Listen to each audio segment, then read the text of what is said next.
Karinda, it was raining quite a bit earlier when we spoke to you.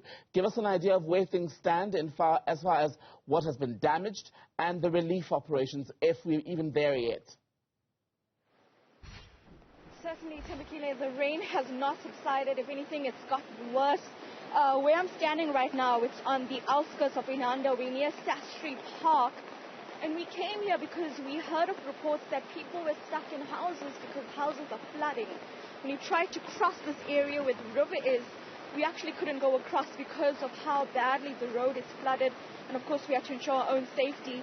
My colleague Lungile Zungu is trying to show you visuals of this river that is it's full right now. And if the rain continues, it will certainly burst over its banks. But the rain is pelting down to such an extent that even our equipment cannot withstand this water, and that is why we're just trying to show you these visuals as best we can. But from what I see around me, roads are flooded. The vehicles around are moving extremely slow. I'm seeing an ambulance drive by as well, and we've been seeing scenes of ambulances going across these roads as well as security vehicles. And this is, if I may say, reminiscent of what happened last year in the April floods. And right now we're hearing that more parts, especially around this Inanda area, are getting flooded under the weight of this water. I'm hearing more security vehicles around me as well. There are certainly disaster management teams, both public and private, on the ground right now, trying to ascertain the damage more, especially trying to ensure that residents can get to safety and can get to someplace warm as well, especially the children. Various community halls are starting to open up, and of course the request by various department officials and of course people privately is for assistance with regards to warm clothing, food and blankets as well for those who are not without a home tonight because of the severity of this rain. This started about midday. A warning was sent out by eThekwini that there would be torrential rain today going into the early hours of tomorrow morning as well. And following that, we started seeing pelting rain. It started from the KZN South Coast in Port Shepstone, where roads were flooded there. And after that, that storm made its way up the coast. It reached Durban. And then we, of course, saw that tornado spinning around in Inanda. A matter of 10 minutes with more than 50 homes destroyed as well. Apologies, more than 50 homes destroyed as well there in Inanda. And right now, they're trying to find homes for those residents. Here in Sastri Park area, we hear that there are reports of flooding, and we can't even go there because of how badly the road is damaged, which means it's only disaster teams, private disaster teams that are in that specific area that can assist those residents. But as I stand here, and I hope that you can see this bank almost overflowing right now, it is terrifying because what I'm also seeing is debris flowing down this river as well. Even going near Inanda, we saw debris in the river, which means that whatever's washed away is going into these rivers, and the water is flowing with such might, and that is why I say it's reminiscent of what happened a year ago. I'd like you to take a listen to an Inanda resident who described what he saw when that tornado hit the area of Dube village. It was on the air. It was like swinging, and it took out all the roofs, like the tiles, the basters, everything. So after, I think it was 10 minutes. 10 minutes, then it stopped. After that, we had people crying that their roofs are gone and everything. We've got 3 people that got injured. There was one lady that she fell with a container, but the ambulance took her to the clinic. We've got another lady that she was inside the house. The bricks fell on her.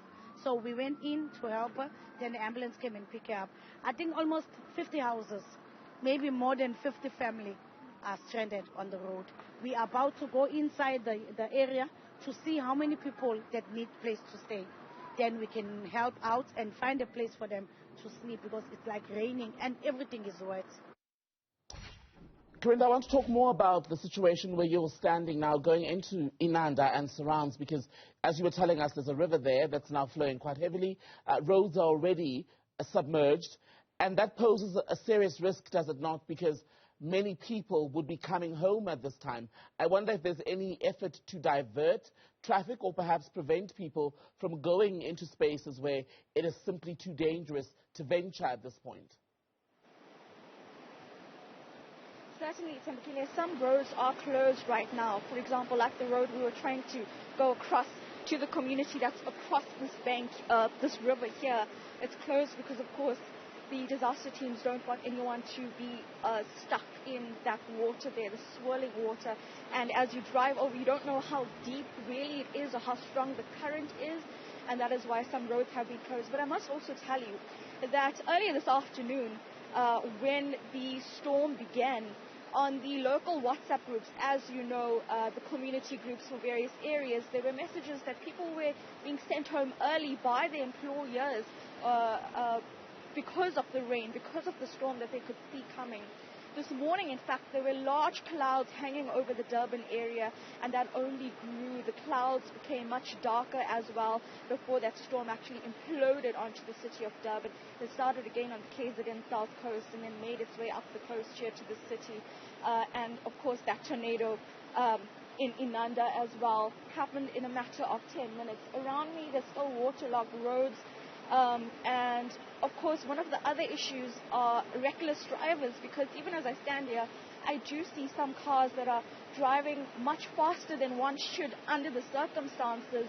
But again, there are others that are driving with their hazards on, taking it much slower because you don't know what you're driving through when you're going through that big puddle of water. In fact, just coming to the Inanda area, like one of the eThekwini officials explained to us in our last crossing, there are various roads that are completely blocked because it's waterlogged. And so those are the roads where there's a dip in the road and water has collected there, or because drainage systems are overflowing and the water has collected. And so there are vehicles like public vehicles like taxis trying to get through. We also saw some vehicles just stopping on the side of the road, and of course those motorists trying to decide whether or not they're going to cross or make that journey. But what I can tell you is that it's certainly a concerning time for residents, especially in the area I'm in right now. The reports of what has happened here are spread widely across the city, across the country actually, because of the severity of the damage. I'm seeing one emergency vehicle go past as well. Right now we hear that 3 people have been injured in Inanda. It's unclear what the total number of injuries are across the city or in this province. There is a report that one person was struggling in a river similar to this one nearby earlier this afternoon. It's unclear whether he was injured, whether he was fatally injured. I expect those numbers to be finalized early tomorrow morning by the government departments once they, of course, speak to disaster management teams and get their facts and figures in order, because, again, we are once again in a disaster zone here in eThekwini. This time Inanda, Sastri Park is seeing the same events that happened a year ago, the same torrential rain, the flooding that's occurring, and a state of panic as well by many residents that we're seeing on those emergency WhatsApp groups who are pleading for assistance because they're either stuck in their houses that are being flooded, because many of the houses, you can imagine, are on embankments. So those houses that are just below road level, the water is coming down into their homes and it's collecting in their property as well. In Inanda, where there are brick houses but also informal settlements, the informal structures are being destroyed because that material cannot withstand the might of the rain, and of course as the water builds up.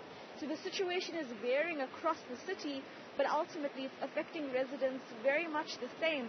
People are either stuck in their homes or they need a place to go to right now. They need a community hall, they need assistance with food, shelter and warm clothes. And tomorrow morning, of course, we're going to give you another update very early on to tell you what has happened so far, look at the aftermath and see how residents are feeling and what is the way forward to protect the city from the recurring natural disasters we're seeing so frequently now. Karinda Jagmohan, thank you so much for your reporting tonight on this developing story in KwaZulu-Natal.